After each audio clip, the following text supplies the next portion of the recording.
Hello everyone, welcome to the Laura Horn Art Podcast. Thank you so much for being here and thank you for all the wonderful support of the latest round of artist interviews. In this week's episode, my guest Simone Linehan talks about letting go of people-pleasing and embracing her love of quirky faces, even though they aren't everyone's cup of tea. I've known Sim and admired her work and generous spirit for many years. We both live in the Adelaide Hills and it was extra special to catch up and have a good chin wag. We also talk about Sim's long and wonderful career, from working in graphic design for 30 years to the soulful art classes she now runs for women in her backyard studio.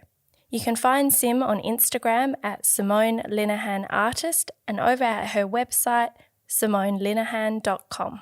So now that you know where to find Sim, let's get straight into the episode. The conversation begins with Sim telling us about her creative career and how she got to where she is today.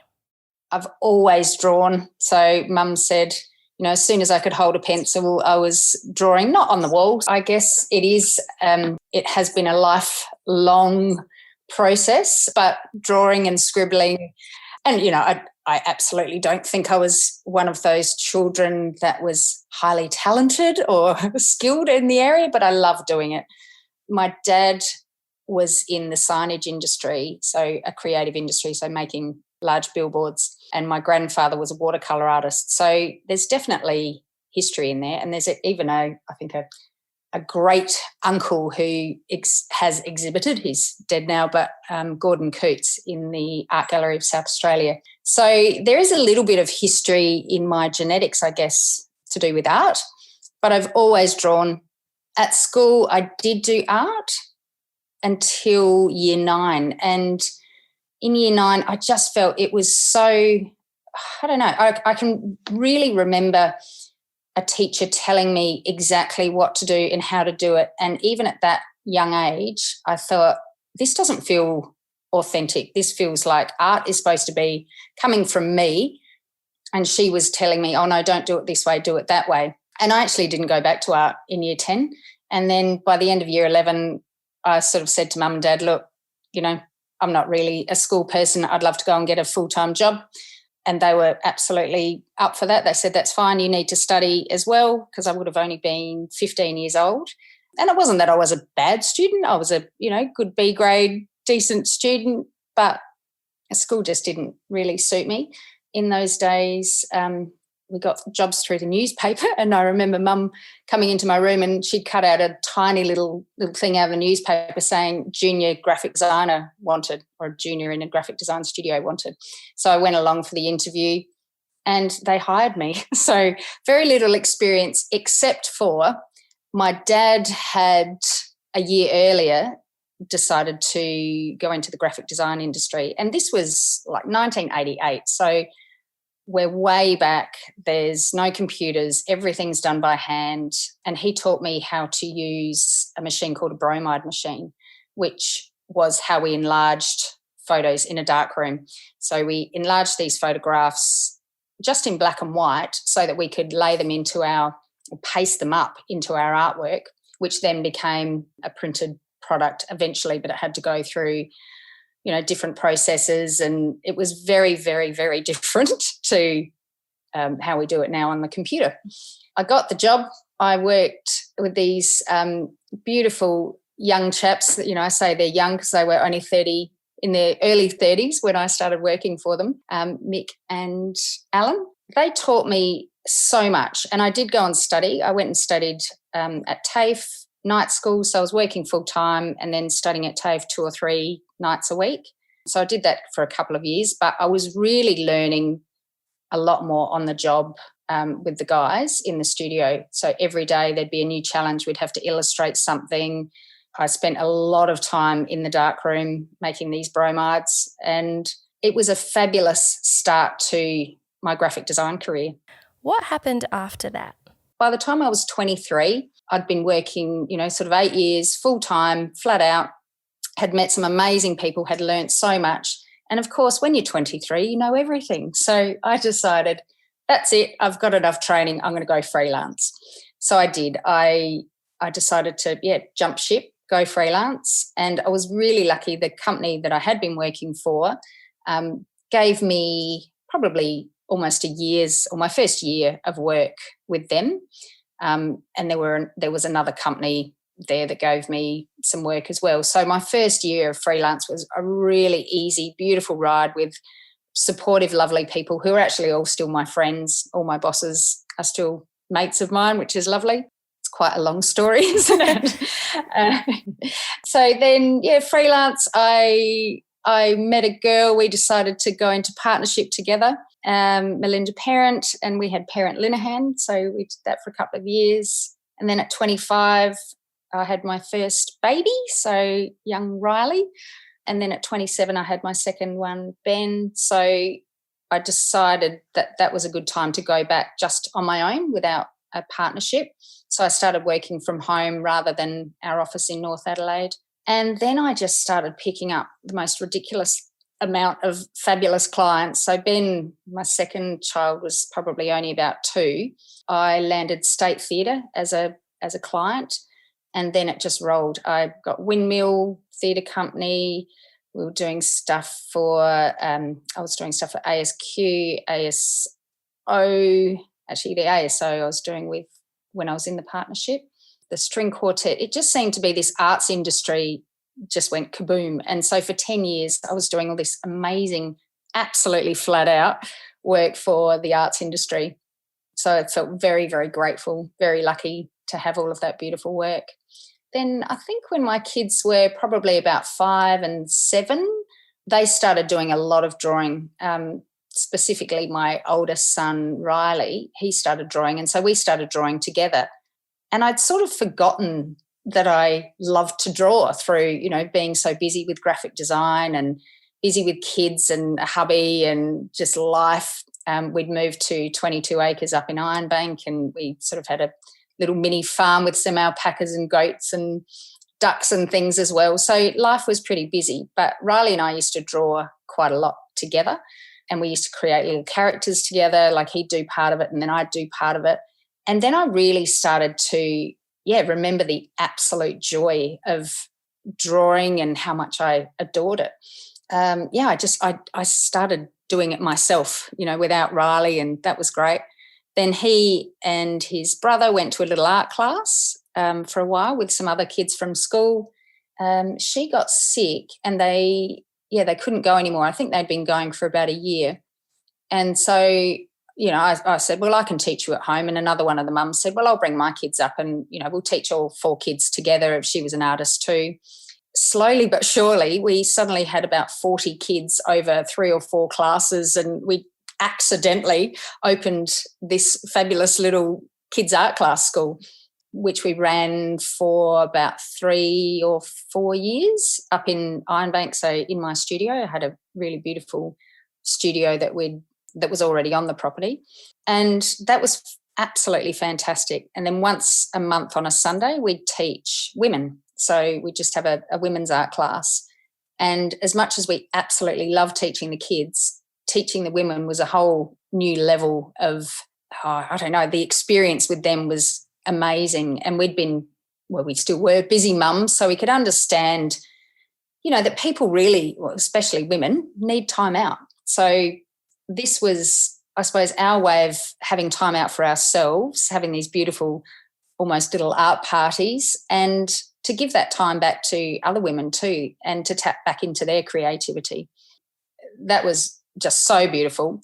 My husband and I at the time decided to sell the property, and so therefore I wasn't going to be able to have the art classes there, and I took on a space without my business partner at that point. She decided to do something else. I opened in Parkside, so on Unley Road, and I opened my little studio, Hubert and Mavis, and I did have some art classes for kids there, but predominantly it was adults classes. And I didn't ever say it's just for women, but it does tend to be women that come. I have had a few men through, but it is mainly women.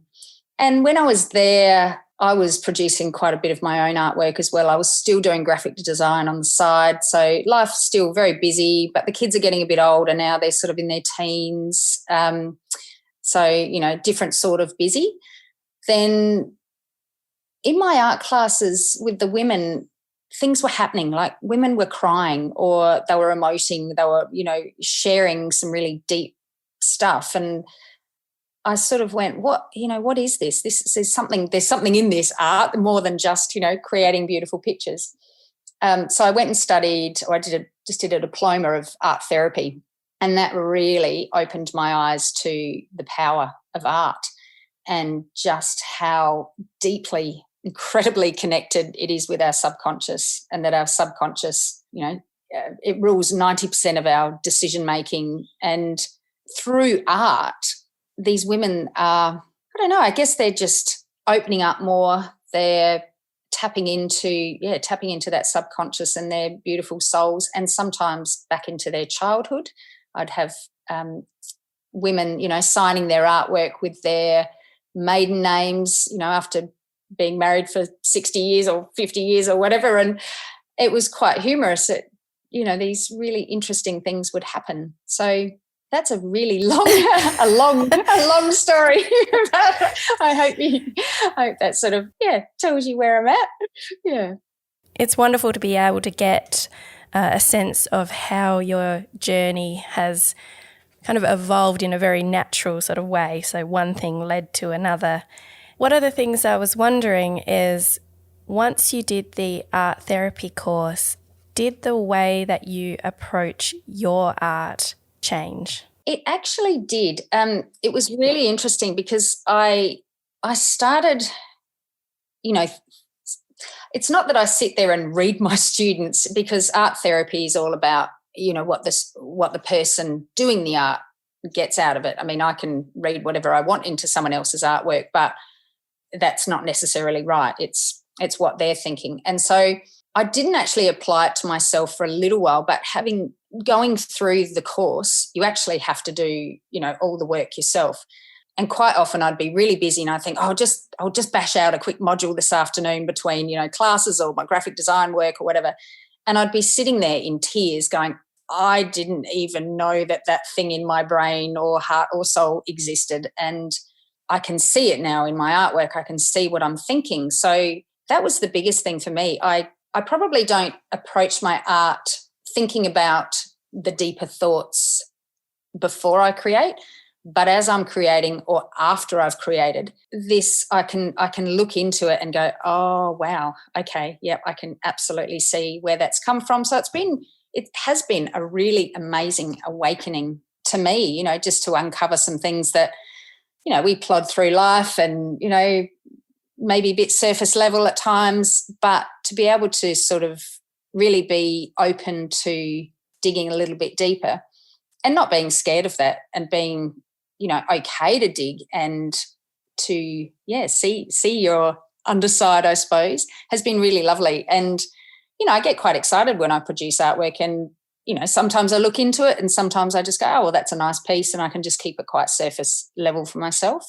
And even in doing that, there's still a thought process of, why have I kept that surface level? So I do tend to, think quite deeply, I suppose. And did it change the way that you approached your classes? The thing that I did with the classes, before COVID, I was teaching a specific class which I called Surprise Me. So students would come in, they would have no idea of what the session was going to be. It was a 2.5-hour session, and I would unveil a piece of artwork that I'd produced, but I'd explain technically the artwork, but I would always have a deeper meaning. So that's where it really changed. So I guess for me, I dived in and I went, okay, so this is what it means for me.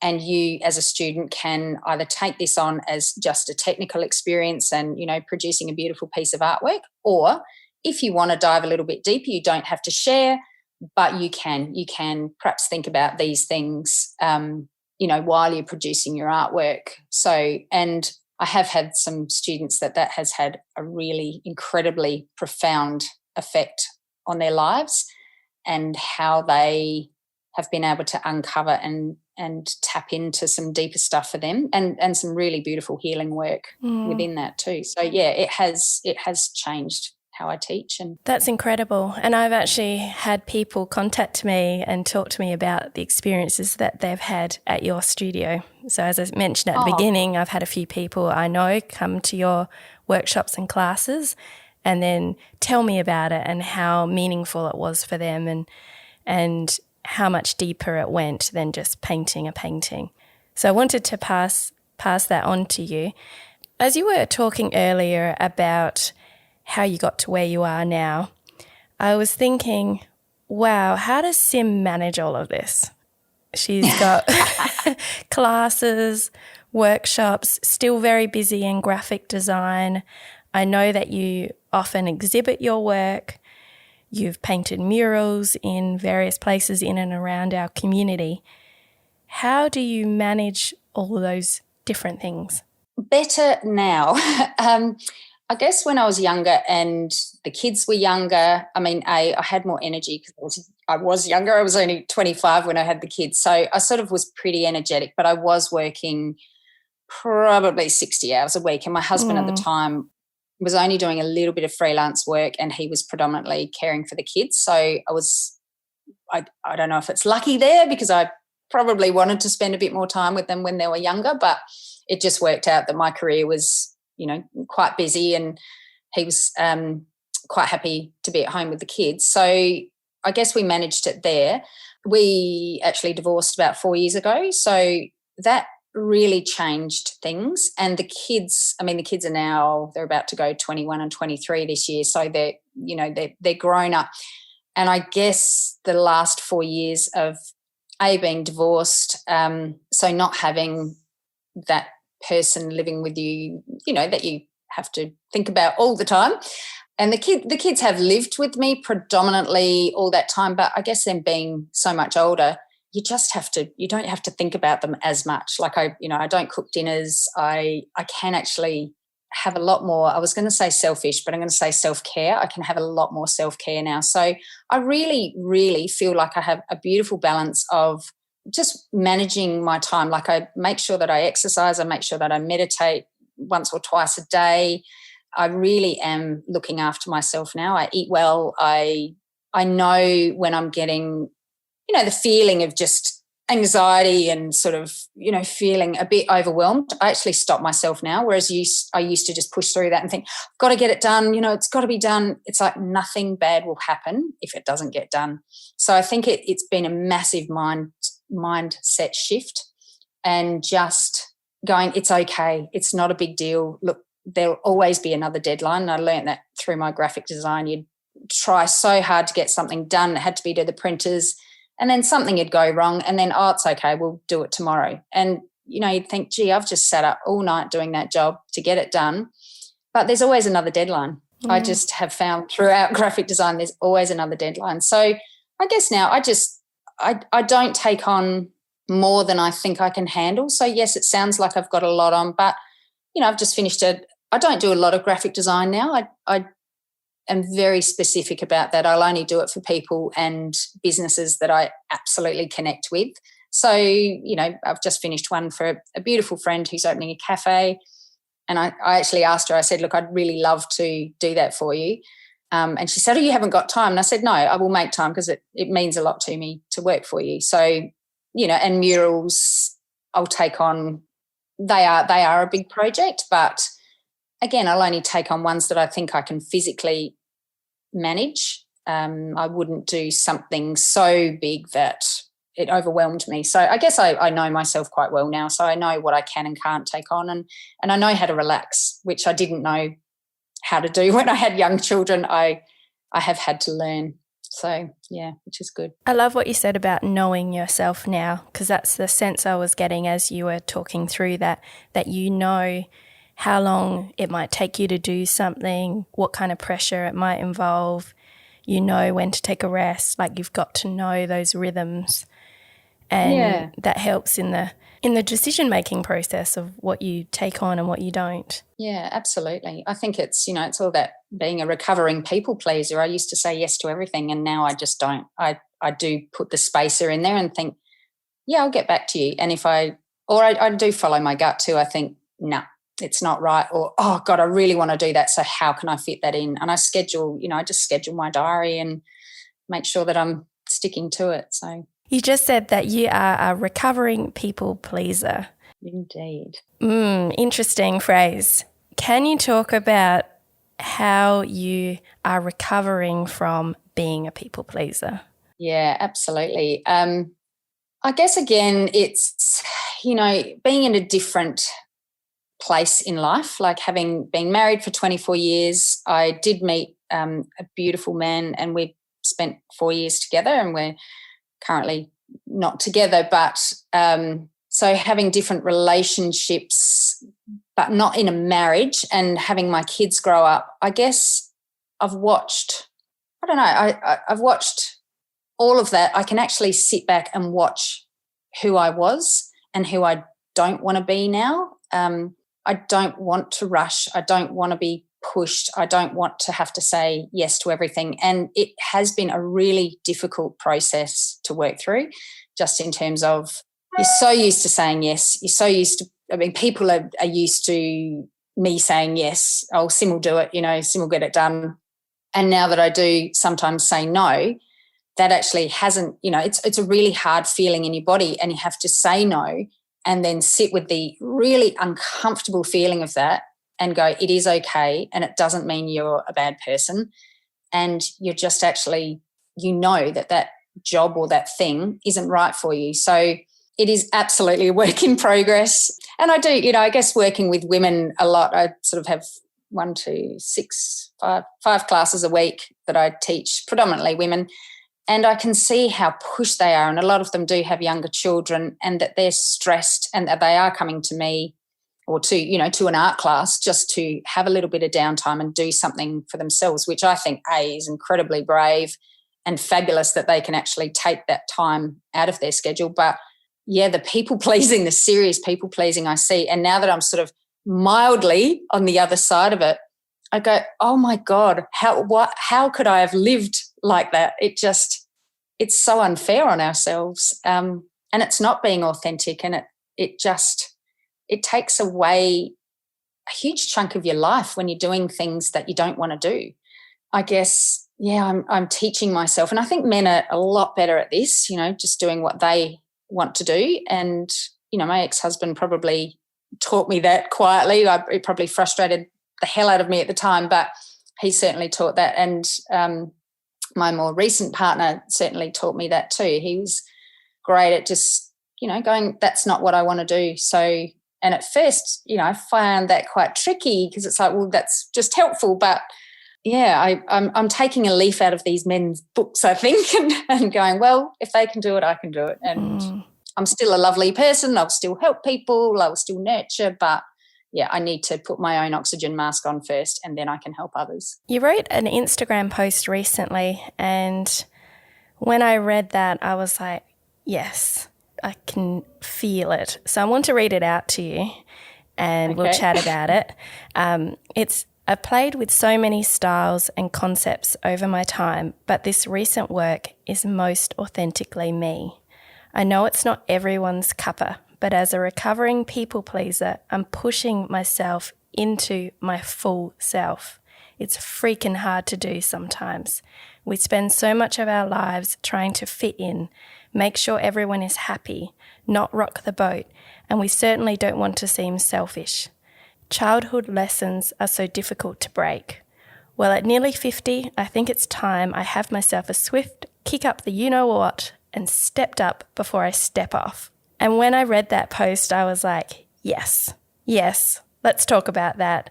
And I'm so happy for you that you have, made that decision to do things for you. It's not easy. But, it feels good. It does feel good. And you were talking about your most recent work and how that feels so right.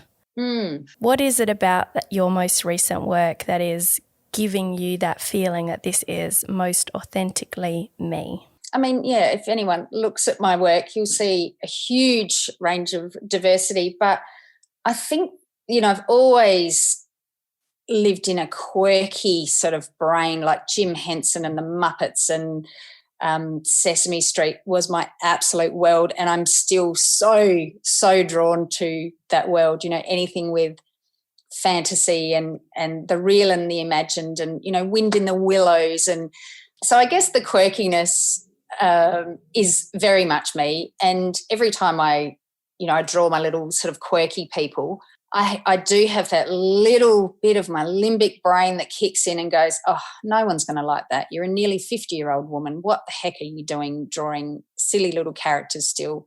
And then I, go into my realistic sort of faces that are, watercolours and, yeah, definitely more realistic. And I think, oh, maybe, adults would like that better. So that's also the bit that I'm trying to shut up all the time. And I guess with these, new little characters, I guess it is me being absolutely me and going, oh, well, stuff it, And I have only just, after all these years, I've always been terrified of painting with oils, and I've just started painting with oils. And, oh, my God, they're so beautiful.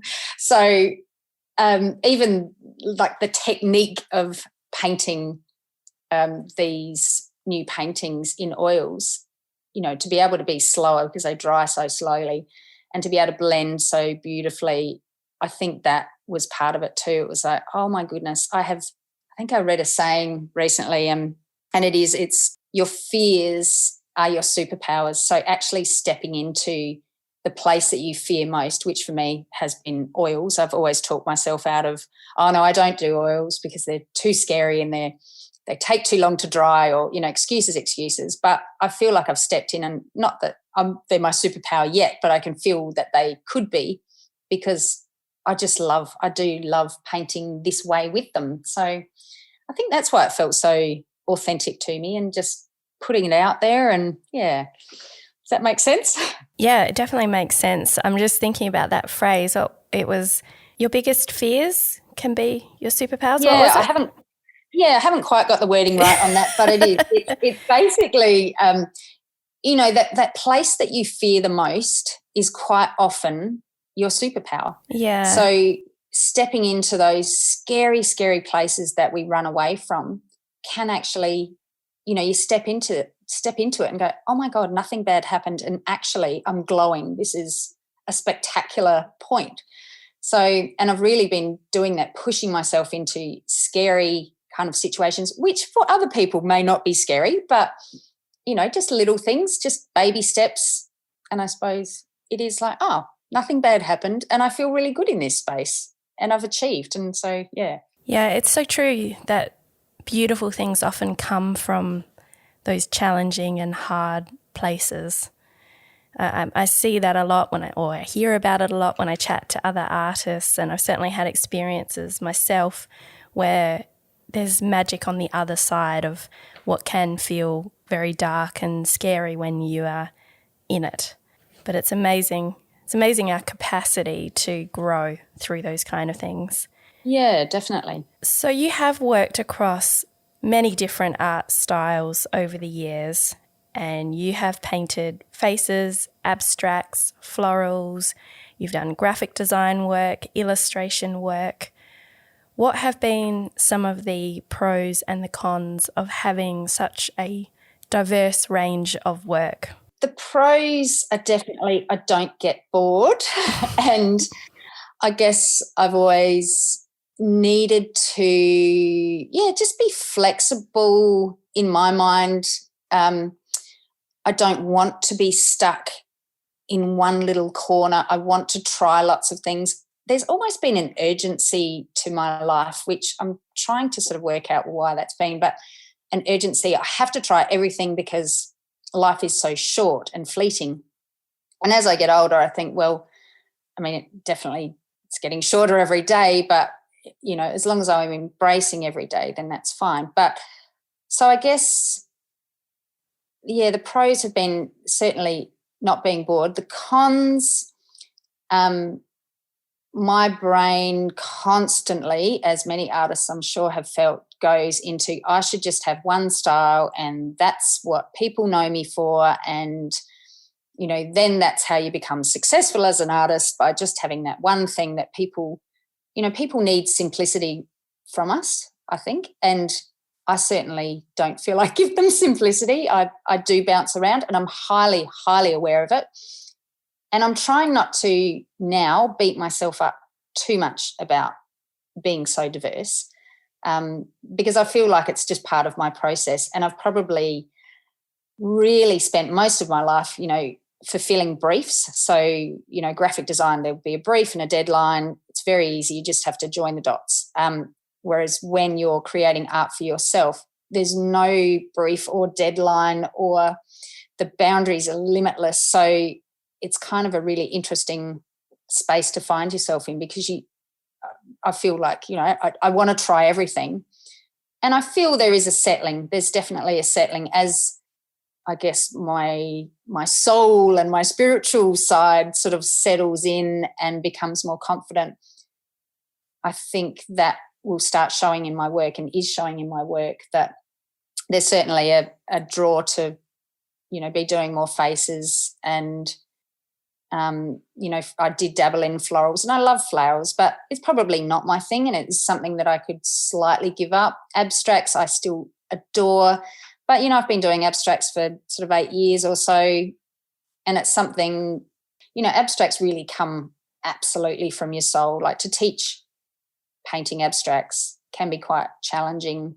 You can teach the technical side, but the real soul work that goes into producing an abstract painting is hard to teach. So I think one other pro of being flexible and diverse is my ability to teach and see what other people are producing, and, give them ideas of where they might take that artwork. So, is that sort of enough of a pros and cons list? So what are the main areas that you are focusing on at the moment? And when I say areas, I mean like areas of work, like prints, workshops, graphic design, those sorts of things. Probably the two main focuses, definitely my classes, which I just absolutely love. Like I just adore them.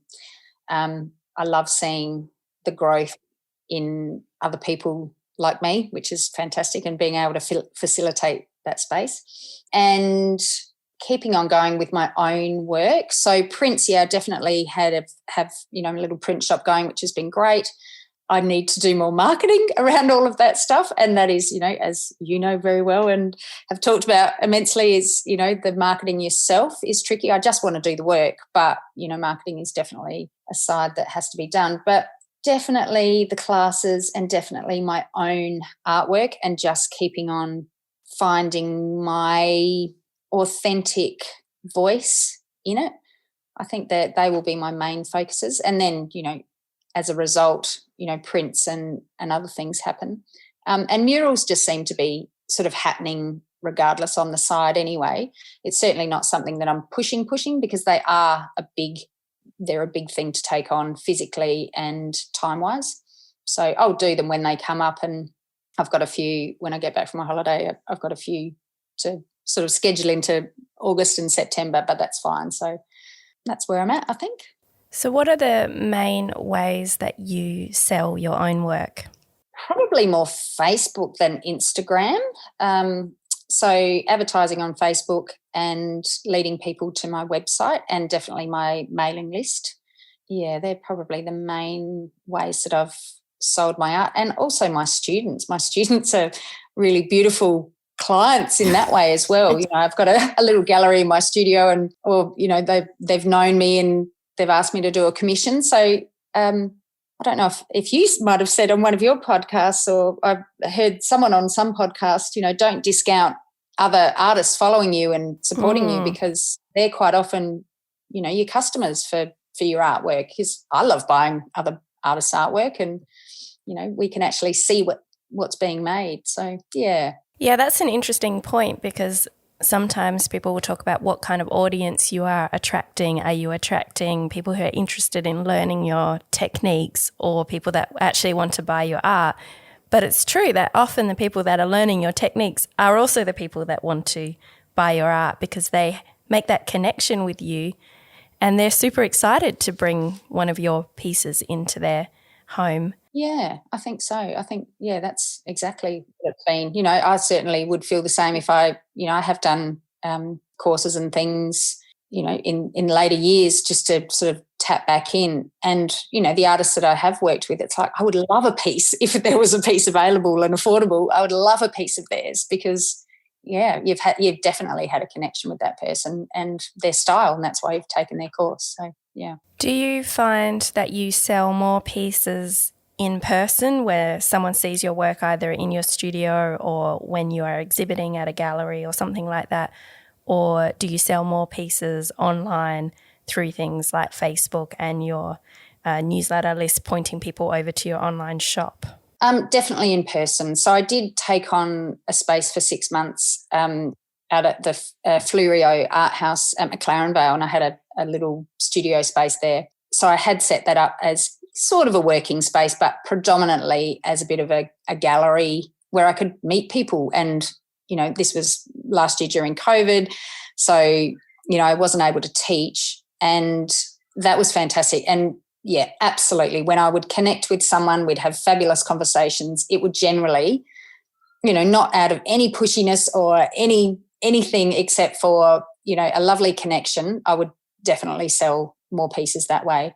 I think art needs that behind it. I think, it's all very well to say, oh, that's a lovely piece. But once you connect with the artist and connect with, the soul of that work, yeah, it's a much easier transaction, I guess. And I would love to meet everyone that buys my artwork. I've had plenty of sales where I don't meet the person or I only meet them on delivery.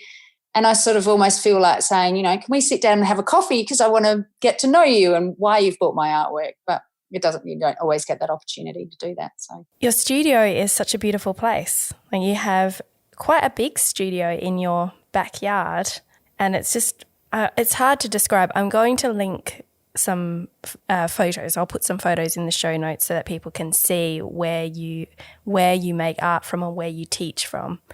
But it's such a warm and friendly environment. It must have been quite an undertaking to create that studio space in your backyard. It was. It's sort of, look, I think the universe works in funny ways. So my husband and I were, we were at the end of our marriage and had bought an investment property sort of a year prior to our breaking up.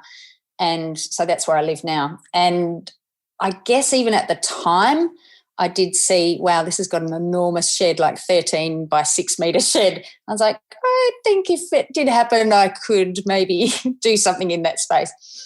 So I moved to what was the investment property, is now my home. And yeah, it is just an old shed.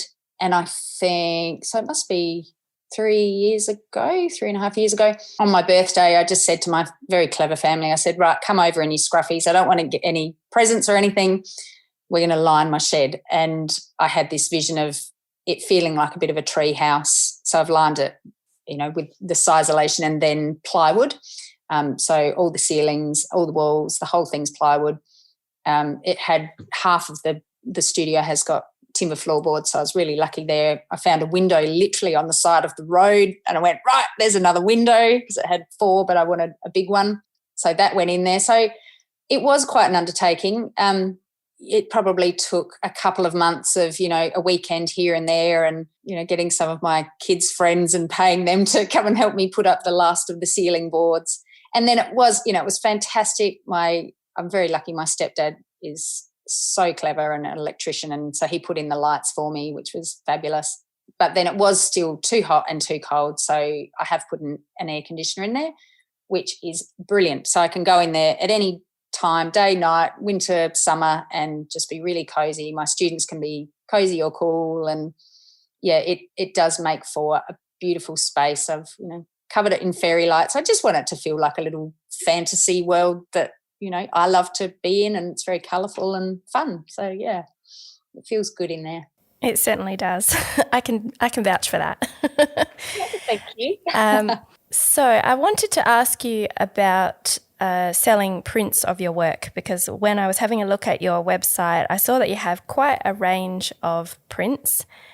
And I know that many people that are listening to the podcast are interested in going in that direction.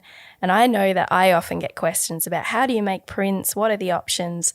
And so I thought with some of these interviews that I'm doing at the moment, I would ask my guests to share a little bit about how they approach making prints. Well, I suppose, lucky or just how it happens that I was a graphic designer. So I guess I already have a background in, I know Photoshop, I know how to photograph things quite well, I know how to scan well. So I do produce the file myself. So if it depends on what the artwork is, whether I scan it or whether I photograph it. And I've, got some nice little photographic lights. And then, I know how to retouch if it needs, dust being removed or whatever. I certainly don't digitally enhance any of my work. I want them to feel like, if you looked at the original and you looked at the print, that they are the same. Whereas, being a graphic designer, it's quite tempting to go, I could just colour shift this, but I don't do that. So and then I send them off. I've got a couple of places that I send off, and one I can do online, or actually I can both send them both off online. One's in Melbourne and one's in Adelaide, and they produce the G-clay prints for me, and then I receive them back at home. I double check them.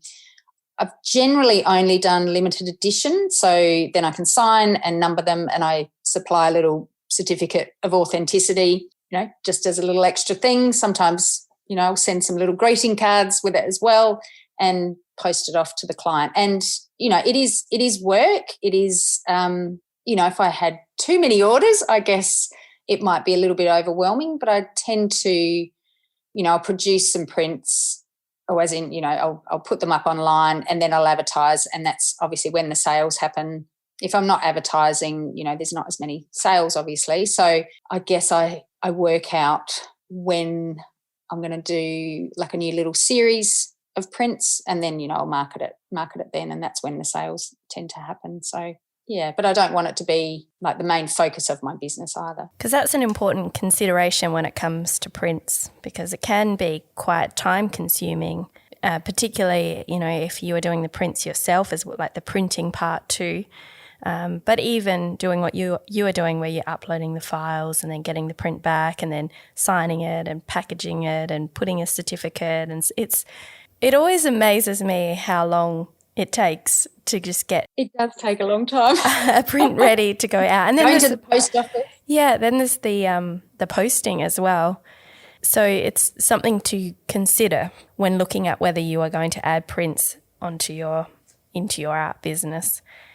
Did you choose to do limited edition mainly because you wanted it to be a little bit more special and maybe not so much focused on quantity but more on quality and that kind of emphasis? Yeah, I did, because I guess, quite often I'll be painting something or I'll post something on social media and someone will say, can I buy it? And, at that point I'm so attached to it, and it's like, well, no, but you can have a print.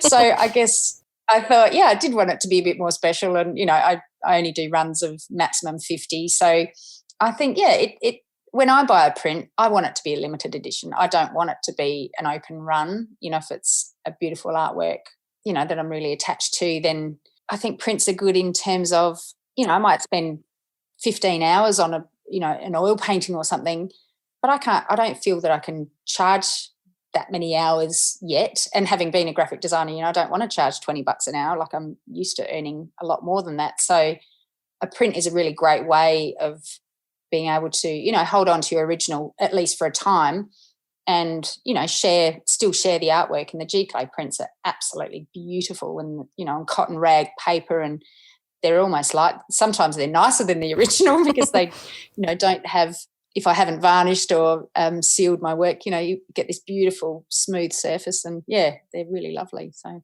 Yeah, when prints come through and they've been done at the lab, like when we've had them done, I'm always like, whoa, they're amazing.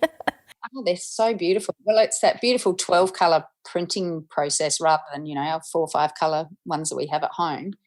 And they're just, they're stunning. They spray the ink on the paper, and it's very fine, very beautiful.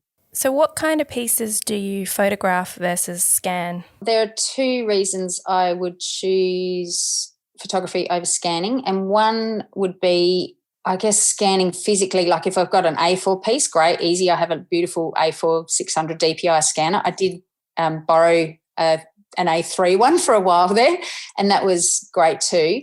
But sometimes, because I do a lot of mixed media work, you know, the sheen levels of perhaps the paint or whatever I've got on there, the scanner with, you know, because it's got the light sort of beating through, sometimes the light is just too bright on the scan and it picks up too much detail, and it can pick up, you know, the texture of the paper and things that you might not visually add to the work.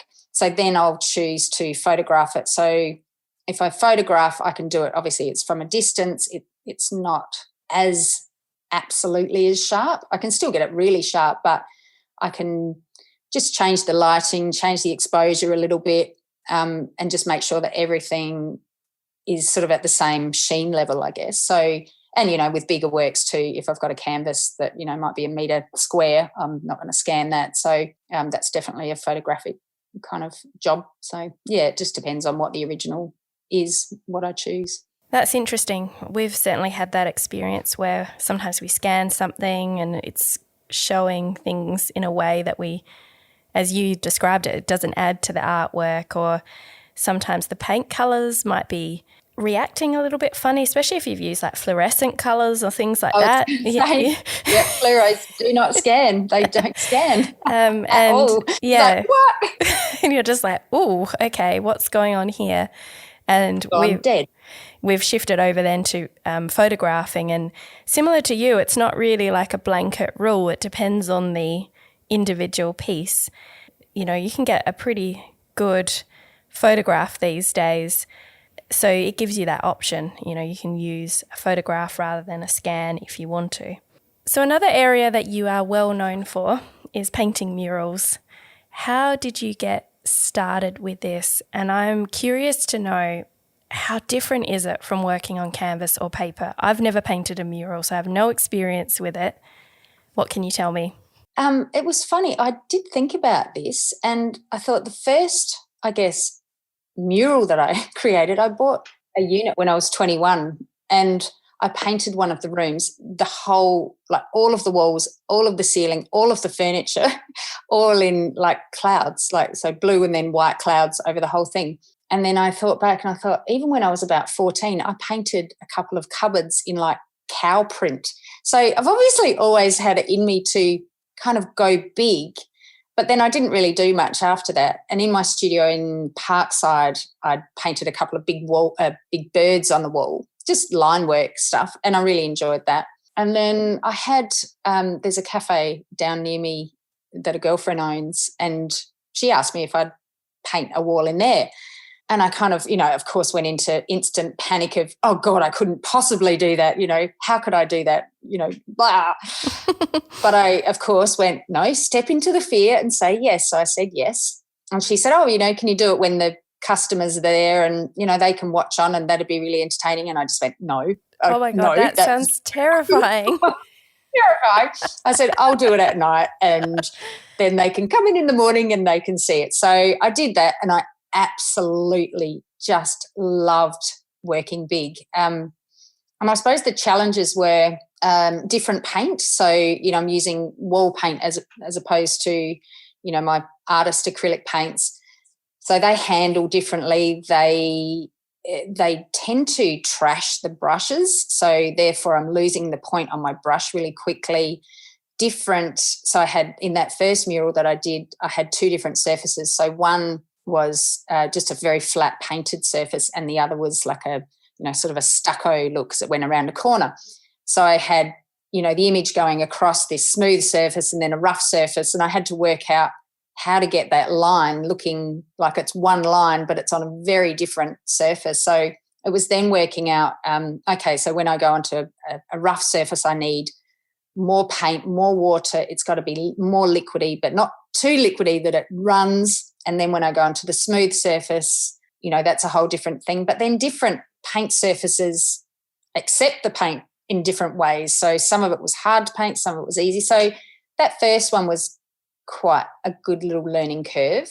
And I've subsequently repainted that wall. So we had the image up there for 2 years, and then, Lisa said, right, it's time to do a new one. So she painted it all white again, and off I went, and that was great. So it was really fun doing the second time round. But it was really interesting to also see my work there, and then all of a sudden it's been painted over in white. It was like, oh, well, goodbye. But to have the opportunity to do it again. So I've been doing some work, I did some work at a paediatrician. So they bought an enormous building, and so I think they're probably about 15 rooms that I've painted just line work. So we wanted it to be really simple. And that was quite nice because I, again, could have the space to myself, shut the door, put on my podcast or my music and just paint away. And a lot of that stuff I plan to a point. So, like there might be a dinosaur room. So all I will do will give myself some little sketches, and then it was all freehand. It was all, okay, let's just go for it. And just having enough confidence to go, I know what I'm doing. I'm just painting big. And I must say painting big is quite exhilarating and quite fun. And, there's that stepping back and stepping forward and not getting too caught up in the detail. So a little bit of letting go, a little bit of, just trusting that process. And then I've, done quite a lot of work for a childcare centre. And she said to me the other day, I'm just addicted and I'm just going to keep finding walls for you to paint, which is fantastic. So again, different. So the first one I did for them was really detailed and colourful and was 24 hours work, and I had to seal it all because little tiny kids are walking past it, putting their feet on it and hands on it. So I've sealed it with marine varnish. But that was on what was that on? Like a cement board type surface. So that was a different surface to paint on. And then they had a rendered wall, and this wall would have been, I reckon it must be about 4.5 metres tall. And I was standing right on top of the ladder painting, going, this is probably a little bit crazy at my age to be doing this, because it's physically quite demanding as well. But I did really enjoy it, and, it's obviously weather dependent, and I guess I'm getting faster at doing what I'm doing out there, and just enjoying the process and fully designing it before I go in, just sort of having enough knowledge of what I want to do, having some sketches, having my colour palette in my head, and then just kind of going for it, and and then looking at how the light's reacting, and wouldn't it be cool if there was a bird up there, or if the kids walk around the corner and there's a whole bunch of ants walking along. So there's lots of decisions that are being made on the spot, I suppose. So but very, very, very, very different to working on canvas and paper. Kind of a little bit freer in a way, but also scarier, because quite a few of these walls I didn't have the base colour, so I couldn't, if I'd stuffed it up, I couldn't paint over it. Oh my goodness. So I just, it's sort of like, oh well, just going for it, I guess. And I don't know, just letting go of perfectionism. You are so brilliant at what you do. Like, I'm amazed, as you said, not to have the base colour and to be able to paint the kind of murals that you do with just a rough plan is amazing. What's amazing to me anyway. And I'm wondering, when you did your first mural, did you have a more specific, tight plan with that one, and then did your confidence grow so that you could then do it in a more intuitive way? No, I actually didn't. The first one was probably the loosest. Wow. I kind of went, I know I want to do some birds. And I think, there's almost that point of where you go, the less you know, the better. Like, the more I've learnt, the more terrified I almost become. And it's like, I've got to unlearn some of these things and just have that freedom of, I didn't know. I went, oh, well, I don't know, I guess I'll just get a paintbrush and go for it. So, and I just thought it was just a big canvas. And, I worked out there are a few differences in there, but, the more you sort of get to know and the more you talk to people, it's like, oh, maybe I should have done that, but, maybe I should have planned it a bit more, but I was really, really happy with that first outcome. The second one I actually did plan a little bit more, only because it was a little bit more layered and it was less line work. It was more solids, and I did plan it a bit more. And if I plan it, it takes less time, obviously. So because I'm not sitting there going, right, where do I go now? What can I feel? What can I do now? So, there's a bit of both, but certainly spending the hours, and it is when you're planning prior, it's hours and hours and hours of work. So, but it saves the hours of work on the other end. But I guess I want to have the freedom of, showing the client this is sort of what it will be. But if I decide in the moment to make some different decisions, I don't want you to sort of go, hang on, there was no bird there in your plan. Yeah. Like I want to have that freedom to be able to go, well, it needed another flower or it needed a few more butterflies or whatever it is that I do. So, yeah. And it sounds like you've got the perfect balance between the two. Yeah, seems to be. Well, it's working so far at this point. I remember now I had a question and it was around classes and what your experience was like during COVID when you had to switch over into online classes. Yeah, boy, that was big for everyone, wasn't it? Just massive. I think I cried for the first 3 days. I was, halfway through term one, and I guess I spent a fair bit of time by myself, and, having those beautiful classes with these gorgeous women is part of my social life as well. So it was double-edged. It was like, I can't teach now. I don't get to hang out with these beautiful people. How can I still give to them? So I did. I jumped into action. I went, well, I've never done an online class, but, can't be that hard. I've got some skills in, graphic design. And looking back at those first couple I did, it was like, oh, wow, okay. And I did a whole bunch of just technique stuff, and I thought I'll just put them out there for free because, I don't feel that, it was all that insecurity stuff of these aren't worth money yet, because I'm still learning how to do this. And then as I did a few, I kind of got better, and then I thought, well, I'll just charge a little bit for them. And they were great, and they did quite well during COVID, and occasionally still sell one here or there. It is something that I might work on again, but as you know, it's very time consuming, and whether it gives back as much joy as teaching in person, but that transition. But I think even, as COVID, especially in South Australia, we were so lucky. We didn't have lockdown for very long and we could go back. I think most artists that I have spoken to all went, what do you mean we're finished lockdown? We were just getting into lockdown mode and quite enjoying the just the silence. I think I felt like the whole world kind of caught up with the way that I like to live. Like I like to now live a bit slower and, be able to spend some time on things and not rush and not have to be sociable every single day and just the pressure of life. So in the end, I actually really, really enjoyed the time, and I didn't go back to classes when I possibly could have. I thought, no, there's still some more work that I need to do on myself to be ready for that. And so I did. So what did I do? It's all a blur now, but I went down to the Fleurieu Art House, which was great, and spent some time down there and met some beautiful people. I've still got some work, sort of in the gallery space down there, but I don't spend any time there.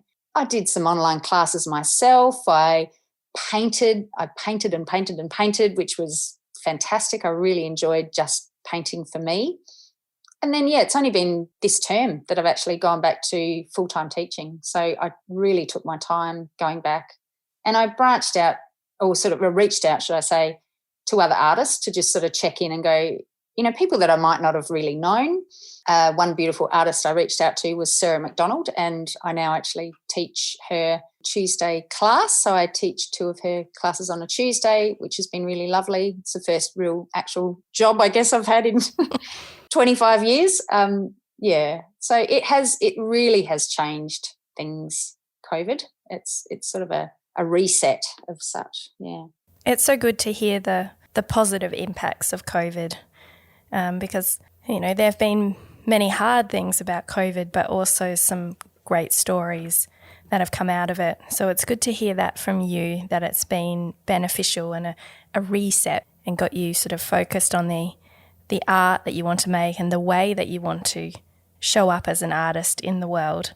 I reckon that brings me to my last question, which is taking some time to think back over your art career so far.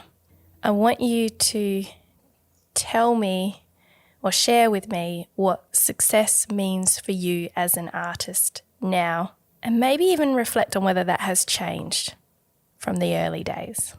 I'll jump into, yes, it's changed. I think success for me when I was younger, I guess as an artist, but more, graphic design artist, there was definitely some, more ego with it. Doing all the work for State Theatre, I had billboards on every street corner, and it was like, oh, that's my work, that's my work, that's my work. That, it was everywhere, which was a lovely little ego boost. I was probably earning double what I'm earning now, which was great. But I think success for me now, it certainly is not financially based. It is absolutely about having a clear mind, being able to produce artwork that I love more than caring about what other people think about it, and that is definitely a work in progress. But yeah, success is just, it's balance. It's making sure that I'm not running myself ragged. It's looking at my younger self and going, okay, I'm going to look after you now because I certainly didn't look after you when you were younger. And also being able to impart some of that, call it wisdom, on others, to just go, you can slow down and you don't need to do all of the things all of the time. So I guess, yeah, that's actually probably success in life and in my art practice, because I'll tell they're hand in hand, as we all know. I don't think life and art are two separate entities. I think they all combine and entwine. So yeah, that's probably what it means to me. Well, thank you so much, Sim, for such a beautiful conversation, to hear all about your story, and you've been so honest and generous. So thank you so much. Thank you very much. Well, that's it for this week. Thank you everyone for being here. If you're curious about Sim's art, classes and beautiful studio, head on over to Sim's Instagram at Simone Linehan Artist and her website simonelinehan.com. And if you connected with this episode, a lovely way to say thank you to the artist and to let them know is to share an Instagram story, making sure you tag Sim and also me at Laura Horn Art. You can also find out more about my own art, podcasts and classes if you head on over to laurahornart.com. Next week I have another interview for you. I'm chatting with Stephanie Stark about starting an art career later in life, exhibiting through galleries and dealing with rejection. I hope that you'll join us for that one and that you have a wonderful week.